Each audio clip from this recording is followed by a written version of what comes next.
राष्ट्रगान गाएंगे।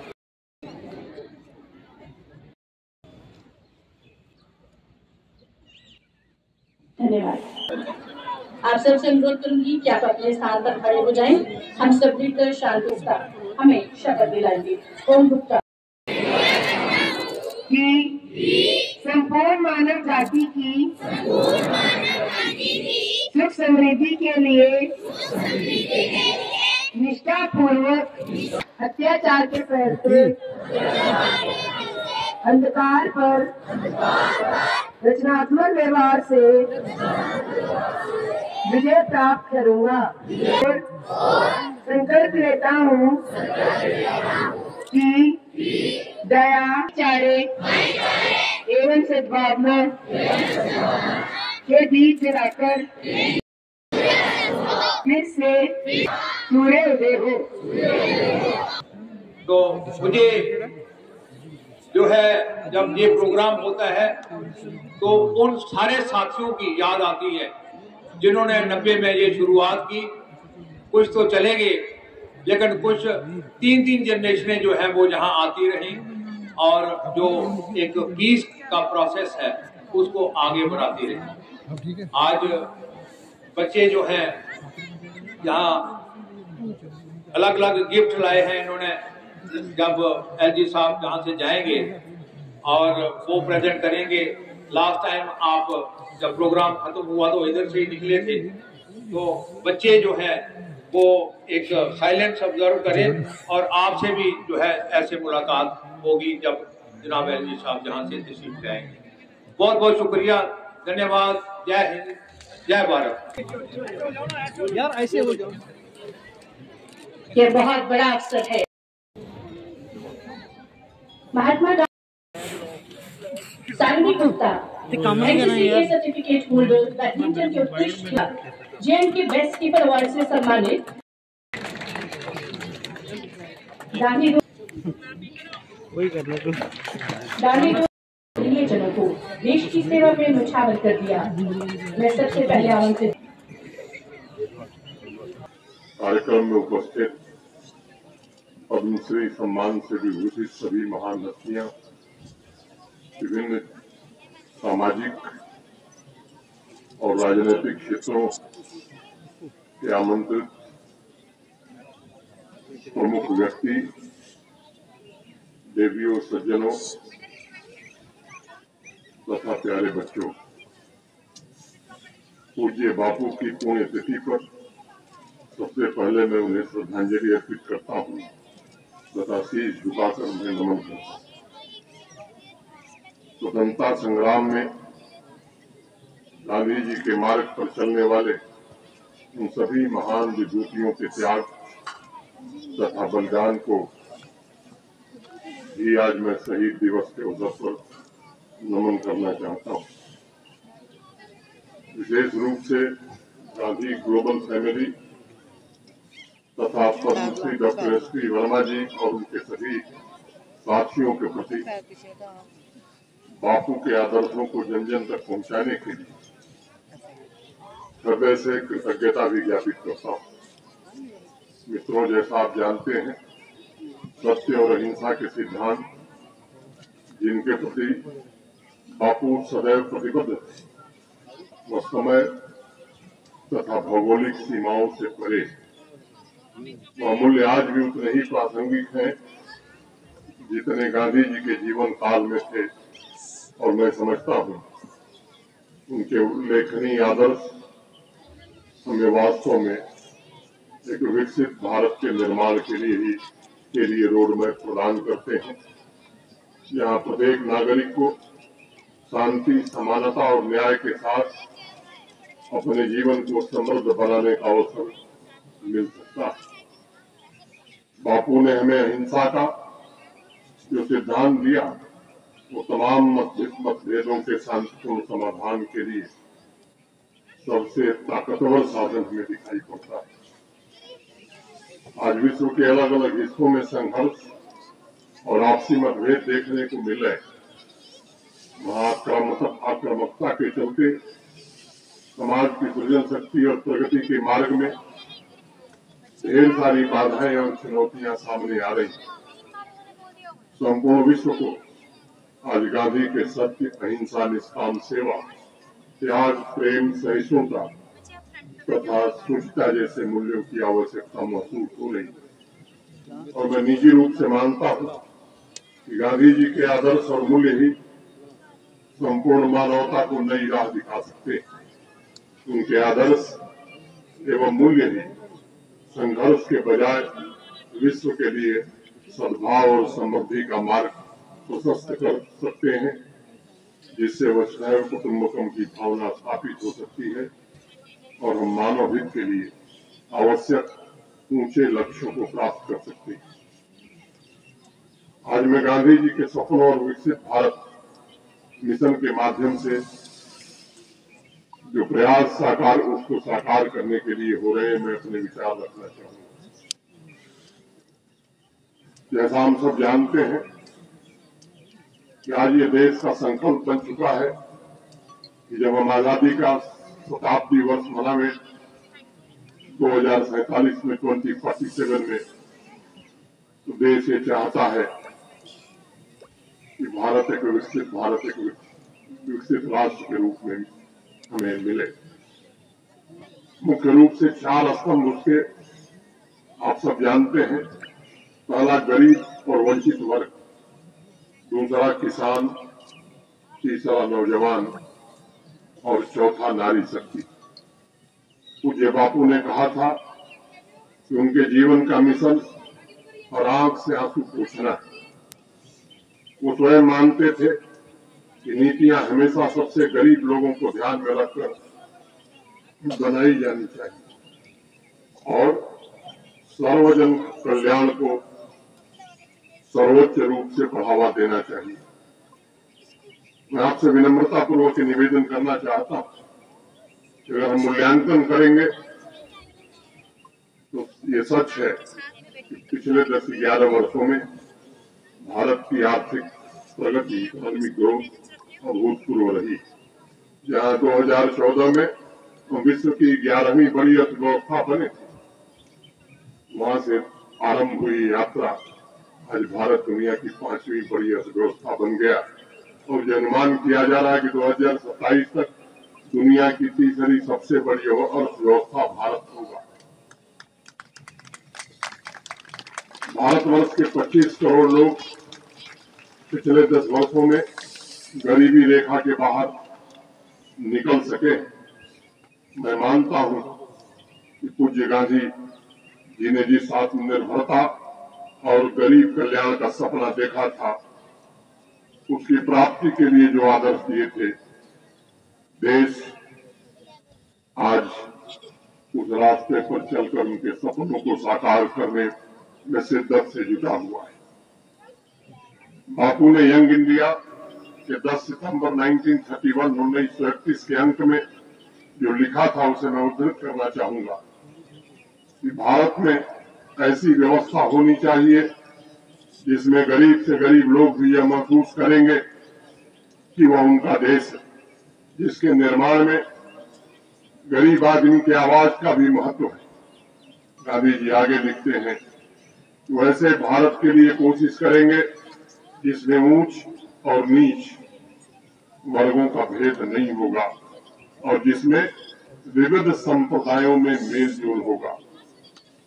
इसी महीने 4 जनवरी को दिल्ली में एक कार्यक्रम, इसकी झलक आप देख सकते हैं। उस दिन कार्यक्रम में आजादी के बाद दशकों तक लाखों गांवों की बुनियादी जरूरतों से जो गांव वंचित थे, अनेक ऐसे लोग जिनका गांवों से पलायन हुआ था, गरीबी बढ़ी थी, ग्रामीण और शहरी क्षेत्रों के बीच जो खाई बढ़ती जा रही थी, उस कार्यक्रम को देखने के बाद मन को संतोष हुआ। देश की जो यात्रा है वो हर ग्रामवासी और हर गरीब परिवार को सशक्त बनाने की दिशा में देश आगे बढ़ रहा है। ये सच है कि आजादी के पश्चात दशकों तक गरीबी उन्मूलन के नारे तो लगते थे, लेकिन जमीन पर पिछले दिनों जो परिवर्तन हुआ है वो हमें संतोष देता है। और उस अध्ययन की रिपोर्ट में कहा गया कि भारत में ग्रामीण गरीबी 2012 में 2012 में लगभग 26% थी। 2024 में घटकर 5% से भी कम हो गई है। पूज्य बापू जी पर अध्ययन के दौरान मैंने पढ़ा था कि 1931 में जब कराची अधिवेशन हो रहा था, बहुत से वक्ताओं ने अलग अलग मुद्दों पर अपनी राय रखी। तब गांधी जी ने लोगों का ध्यान गांव, दलित, आदिवासी, वंचित तथा शोषित वर्ग की तरफ खींचा और एक सवाल किया कि अगर हम ब्रिटिश हुकूमत से स्वतंत्र हो जाते हैं तब हमारी राजनीति की प्राथमिकता क्या होगी। यहाँ उपस्थित सभी मित्र अवश्य जानते होंगे कि अपने प्रस्ताव में गांधी जी ने मानव गरिमा की रक्षा, सामाजिक समता, सामाजिक न्याय, सर्वधर्म समभाव, किसानों, महिलाओं तथा वंचित वर्गों के कल्याण को सबसे प्राथमिक रूप से सबके सामने रखा था। मैं गांधी जी के शब्द उद्धृत करूंगा आपके सम्मुख।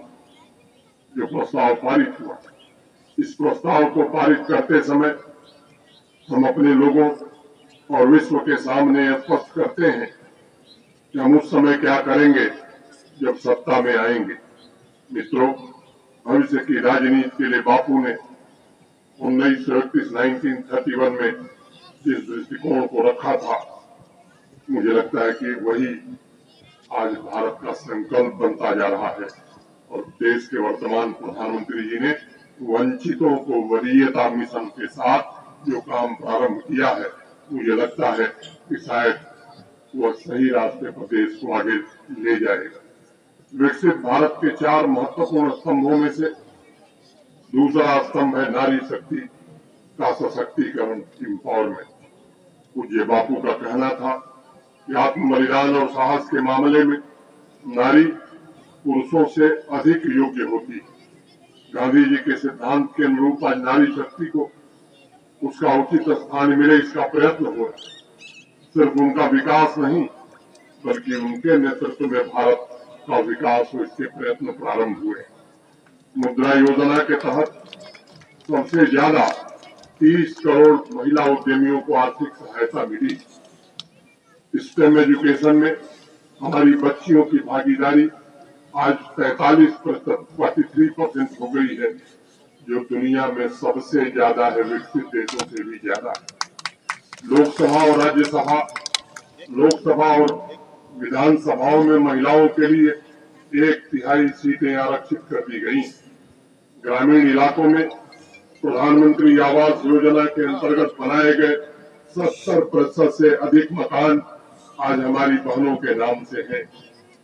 देश की गरीब बहनों के सशक्तिकरण के लिए जनधन योजना के तहत 30 करोड़ बैंक खाते खोले गए। जम्मू कश्मीर की अगर मैं बात करूं, आज 8 लाख से ज्यादा बहनें हमारी सेल्फ हेल्प ग्रुप से जुड़ी। शिक्षा के क्षेत्र में भी हमारी बच्चियां नया कीर्तिमान स्थापित कर रही हैं। और जिस विश्वविद्यालय के कन्वोकेशन में मैं जाता हूं, औसतन 70% से ज्यादा गोल्ड मेडल आज हमारी बच्चियां ले रही हैं। ये हम सबके लिए गर्व का विषय है। इस खास जम्मू के कन्वोकेशन में जब मैं गया था तो 15 गोल्ड मेडल में 14 बच्चियों ने ही हासिल किया। तो कृषि के क्षेत्र में भी बच्चियां बच्चों से आगे निकल रही हैं, हम सबके लिए गौरव का विषय। सामाजिक आर्थिक विकास की दिशा में ऐसे अनेक काम हुए हैं जिनका मैं उदाहरण दे सकता हूं, लेकिन मैं समझता हूं कि समय ज्यादा लगेगा और मैं मानता हूं कि बापू के आदर्शों के प्रति यही तो सच्ची श्रद्धांजलि हो सकती है। विकसित भारत के एक और स्तंभ का उदाहरण मैं आपके सम्मुख रखना चाहूंगा। उस दिशा में जो कार्य हो रहा है वह भी बापू के सिद्धांतों पर ही आधारित है। अपने एक लेख में बापू ने कहा था कि हमारी एक बड़ी जनसंख्या खेतीहर है, किसान है, लेकिन अगर हम उनकी मेहनत के फल से उन्हें वंचित कर देते हैं तो वह सुशासन कभी नहीं माना जाएगा। अत्यंत व्यापक था और बापू चाहते थे कि समाज का हर एक वर्ग समृद्ध तथा शक्तिशाली। उन्होंने 1942 में इस बात को स्पष्ट रूप से कहा भी था। और मैं हाईकोर्ट स्वतंत्रता की मेरी संकल्पना कोई संकुचित संकल्पना नहीं है, बल्कि उसमें मनुष्य की अपने संपूर्ण ऐश्वर्य के साथ पूर्ण स्वतंत्रता भी समाविष्ट है। उन आदर्शों पर चलकर देश तथा जम्मू कश्मीर के खेती किसानी से जुड़े हमारे भाई बहन आगे बढ़ रहे हैं और मैं आज कह सकता हूं कि एग्रीकल्चर सेक्टर में आमूल चूल बदलाव के प्रयत्न किए गए। होलिस्टिक एग्रीकल्चर डेवलपमेंट प्रोग्राम के रूप में एक ऐसी योजना जम्मू कश्मीर प्रशासन ने बनाई जो जम्मू कश्मीर के किसान भाइयों के लिए अस्थायी आजीविका सुनिश्चित करने का मार्ग प्रशस्त कर रही है। और सही मायने में जो 29 परियोजनाएं होलिस्टिक एग्रीकल्चर डेवलपमेंट प्लान में बनी है, लागू होने के बाद मैं पूरी तरह स्वस्थ हूं। जम्मू कश्मीर की लगभग 70% आबादी जो खेती और उससे संबंधित एग्रीकल्चर और एलाइड सेक्टर से जुड़ी है, उनके जीवन में बड़ा बदलाव आएगा। जम्मू कश्मीर सही मायने में ब्लू रिवोल्यूशन, व्हाइट रिवोल्यूशन तथा येलो रिवोल्यूशन का साक्षी बन रहा है। जिन गांवों में पर्याप्त प्राकृतिक संसाधन होने के बावजूद किसान को मक्के की एक फसल से संतोष करना पड़ता था, आज वही किसान भाई उनमें से अनेक लेवेंडर, एक्सोटिक वेजिटेबल आदि फसलों के कारण अपनी कमाई में काफी वृद्धि कर पा रहे हैं। हमारे किसान भाई दिन पर दिन इनोवेटिव तरीके अपना रहे हैं। गांधी जी ने हरिजन में लिखे एक लेख में जो बात कही थी, मैं उसे उद्धृत करना चाहूंगा। आप भारत के किसान से बात शुरू कीजिए, जैसे ही वो अपना मुंह खोलता है उससे बुद्धिमत्तापूर्ण बातें निकलनी आरंभ हो जाती। मैं मानता हूं कि हमारा किसान अलग अलग क्षेत्रों में ऊंची उपलब्धियां प्राप्त करने की क्षमता रखता है और उसी को ध्यान में रखते हुए कृषि के उद्यमों से जोड़ा जा रहा है। कृषि को नौजवानों को भी नए बिजनेस इंटरप्राइज शुरू करने के लिए सपोर्ट सिस्टम स्थापित किया जा रहा है और ये प्रक्रिया निरंतर चल रही है।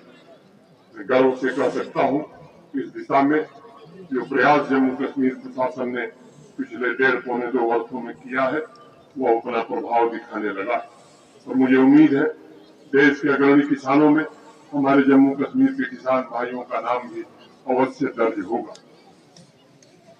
मित्रों, मैं मानता हूं कि नौजवानों को सशक्त बनाकर ही हम विकसित भारत के सपने को पूरी तरह साकार कर सकते हैं।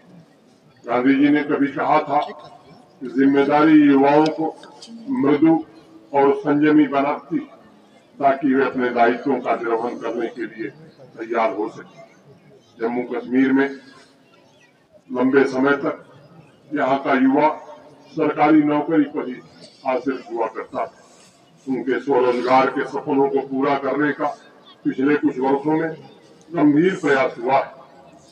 4-5 वर्षों में जहां पारदर्शी तथा योग्यता के आधार पर सरकारी नियुक्तियां की गई हैं, वहीं स्वरोजगार से जोड़ने के भी अनेक प्रयास हुए और अब युवाओं के स्वरोजगार के लिए मिशन युवा करके जो योजना जम्मू कश्मीर प्रशासन ने बनाई है, मैं उम्मीद करता हूँ यहाँ के युवा निश्चित रूप से देश के बाकी हिस्सों से बेहतर रोजगार पा सकेंगे।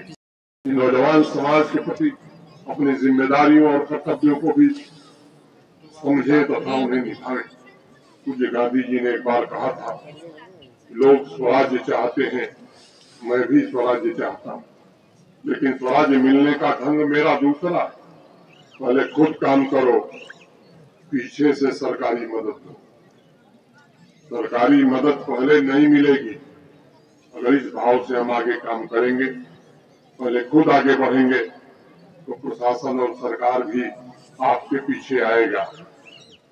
बड़े स्पष्ट शब्दों में बापू ने कहा था कि अधिकार प्राप्ति का उचित माध्यम कर्तव्यों का निर्वहन होता है। आज उनकी पुण्यतिथि पर हम सभी को उनके सिद्धांतों के पालन का संकल्प लेना चाहिए।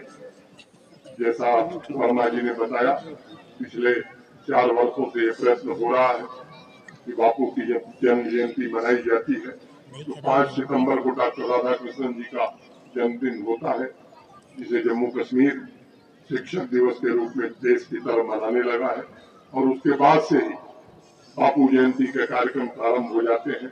इस वर्ष भी वो कार्यक्रम उसी तरह भी मैं अपने मुख्य सचिव अटल डुल्लू जी से बात कर रहा था। मैंने कहा कि ये कार्यक्रम अनवरत उसी तरह से जैसे चल रहा था वैसे चलता रहेगा। इसी से जम्मू कश्मीर में शांति, सद्भाव और विकास स्थापित हो सकता है। मैं समझता हूँ तो 19वीं सदी का भारत हो, 20वीं सदी का भारत हो या 21वीं सदी का भारत, बापू तब भी महत्वपूर्ण थे, बापू आज भी महत्वपूर्ण है और बापू आगे भी सबसे महत्वपूर्ण रहेंगे। यही बात कहते हुए मैं एक बार पुनः पूज्य गांधी को श्रद्धांजलि अर्पित करते हुए उन्हें नमन करता हूं और स्कूली बच्चों के प्रति हृदय से आभार व्यक्त करता हूं। देर से आए हैं तभी धैर्य के साथ और शांति के साथ बैठे हुए हैं। बहुत बहुत धन्यवाद। नमस्कार। हमारे राष्ट्रपिता महात्मा गांधी जी की पुण्यतिथि है और ये पूरी दुनिया में ऑब्जर्व की जा रही है। हम 35 साल से दीवाने आम में गांधी ग्लोबल फैमिली मनाती आई है।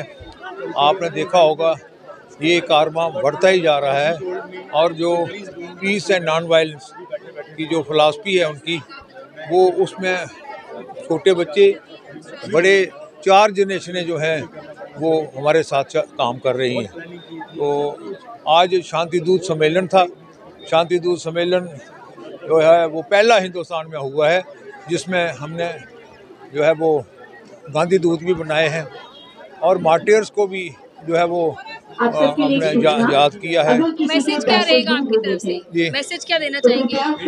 मैसेज यही है कि जब तक दुनिया रहेगी तब तक महात्मा गांधी जी के दिखाए हुए रास्तों पर अगर चलेंगे तो दुनिया में पीस आएगा, प्रोग्रेस होगी और प्रॉस्पेरिटी होगी।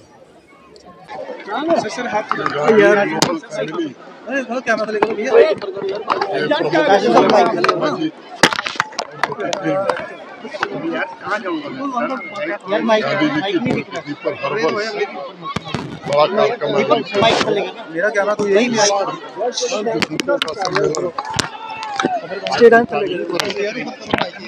ने किया। जम्मू और कश्मीर दोनों क्षेत्रों से बड़ी संख्या में जिम्मेदार नागरिक, समाज के प्रबुद्ध वर्ग के लोग और स्कूली बच्चे आए। मैं समझता हूँ कि जम्मू कश्मीर देश और दुनिया में सही रास्ता बापू के मार्ग पर ही चलकर हम प्राप्त कर सकते हैं। शांति जो लक्ष्य है उसे बापू के रास्ते पर ही चलकर प्राप्त कर सकते हैं।